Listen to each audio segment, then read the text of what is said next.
Hello guys, welcome to my channel.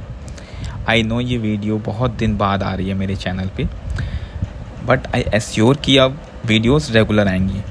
Okay guys, so time न waste करते हुए सीधे वीडियो शुरू करते हैं। ठीक है, जैसा कि आप सभी को पता है कि एसएससी ने ये पहले ही नोटिफिकेशन जारी किया था कि एसएससी सीजीएल का notice last week of June में आ जाएगा, और आज यानी कि 24 जून को इन्होंने नोटिफिकेशन जारी कर दिया है। सबसे बड़ी बात जो इस वीडियो में बताने लायक है एसएससी सीजीएल से रिलेटेड, वो मैं इस वीडियो में डिस्कस करूँगा। ओके, इससे पहले बहुत सारे लोग वैकेंसी को लेके दुनिया भर की बातें, आरटीआई रिप्लाई का वीडियो बना रहे थे, बट इस वीडियो ने उन सारे वीडियोस और आरटीआई रिप्लाई को नकारते हुए एक चौंकाने वाले नंबर्स हमारे सामने रखे हैं।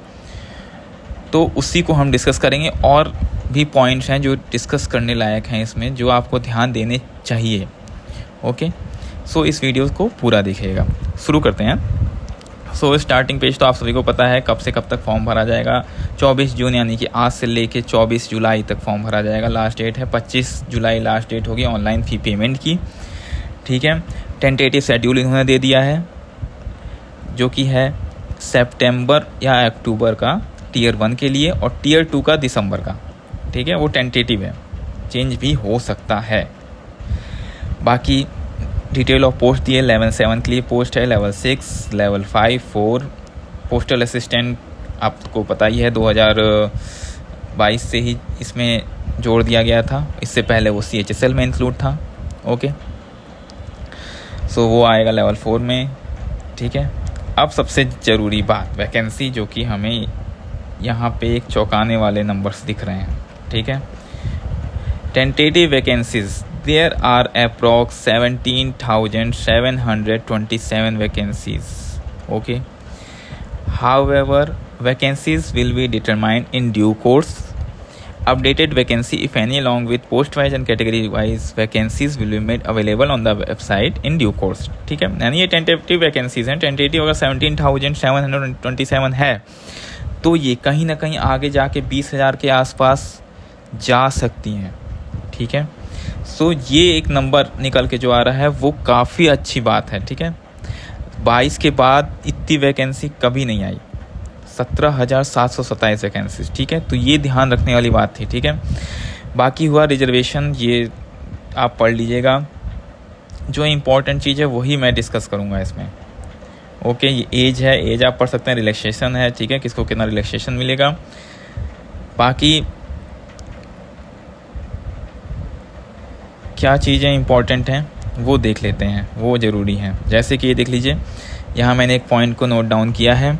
For example, candidate x field OBC in his application form, however during document verification by the intending department और organisation he is unable to produce the valid OBC certificate. In such scenario, candidature of X will be cancelled by intending department or organization. जैसे आपने OBC से form भरा लेकिन आप OBC certificate नहीं produce कर पाए, ठीक है, तो आपका कैंडिडेचर कैंसिल कर सकती है वो डिपार्टमेंट या फिर वो ऑर्गेनाइजेशन। ओके, ये इंपॉर्टेंट बात थी। क्रूशियल डेट से रिलेटेड बहुत सारे लोग कंफ्यूज रहते हैं, तो क्रूशियल डेट क्या होना चाहिए? 24/7, जो कि फॉर्म फिल करने का लास्ट डेट है, उससे आगे का फॉर्म आपका होना चाहिए SC ST OBC EWS PWBD का। ओके, बाकी अगला है OBC सर्टिफिकेट, वो क्रीमी लेयर में नहीं आना चाहिए अगर आप OBC से फॉर्म भर रहे हैं तो। ओके गाइज, अब सीधे आ जाते हैं यहाँ पे। ये आपका एजुकेशनल क्वालिफिकेशन है। स्टैटिस्टिकल इन्वेस्टिगेटर ग्रेड 2 का बैचलर डिग्री होना चाहिए with statistics as one of the subject. Statistics आपका सब्जेक्ट में होना ही चाहिए, तभी आप ये फॉर्म भर सकते हैं। ठीक है, उसके बाद अगला है research assistant in national human right commission. इसका बैचलर डिग्री है। डिजायरेबल क्वालिफिकेशन, ये कंपलसरी है, आपको 1 साल का रिसर्च एक्सपीरियंस होना चाहिए।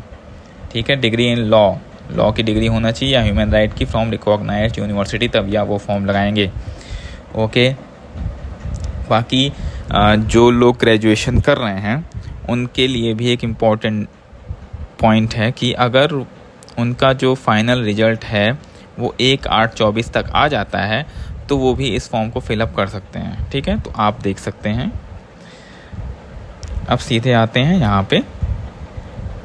सबसे बड़ी बात जो देखने वाले, जो एसएससी ने इसी बार से लागू किया है CHSL सिलेक्शन पोस्ट और बाकी फॉर्म आपने भरे होंगे एसएससी के, तो उन्होंने लाइव फ़ोटो का एक ऑप्शन लाया है इन्होंने इस बार।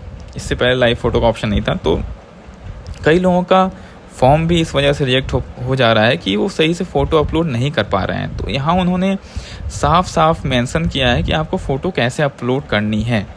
ठीक है, पहले तो आपका प्लेन बैकग्राउंड होना चाहिए। ठीक है, find a place with good light and plain background, ensure the camera is at eye level before taking the photo, position himself directly in front of camera and look straight ahead. आपको सामने देखना है और camera सामने होना चाहिए आपका। ठीक है, तो बिल्कुल फ़ोटो ध्यान से पढ़ना है। मैं पहले भी बता रहा हूँ, बहुत लोगों का फॉर्म CHSL का और सिलेक्शन पोस्ट का रिजेक्ट हुआ है। ठीक है, जो रेड रेक्टेंगल है उसके बीच में ही आपका फुल फेस आना चाहिए।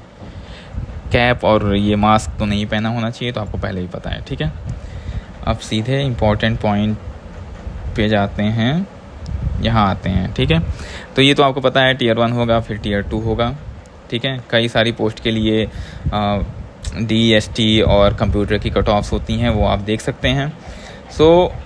बाकी आप अपना ये पैटर्न देख सकते हैं। अगर आपने दिया होगा 2023-22 वाला तो आपको पता होगा। बाकी जो नए हैं वो एक बार गो थ्रू कर लेंगे, क्या सिलेबस है, क्या स्कीम है। ठीक है, कैसे एग्ज़ाम कंडक्ट होता है, बाकी आप मॉक देंगे तो आपको पता चल जाएगा। ठीक है, मैं जो बताना चाहता हूँ ये है कि काफ़ी अच्छी वैकेंसीज़ 22 के बाद इस बार फिर से आई हैं और ये वैकेंसीज़ मोस्ट प्रोबेबली इंक्रीज़ होंगी।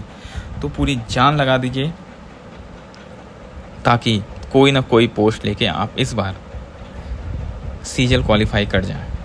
ठीक है गाइस, तो अब वीडियोस रेगुलर आएंगी, मेरे चैनल पे आप लोग अब बने रहिए रेगुलर। ठीक है, ओके, थैंक यू गाइस।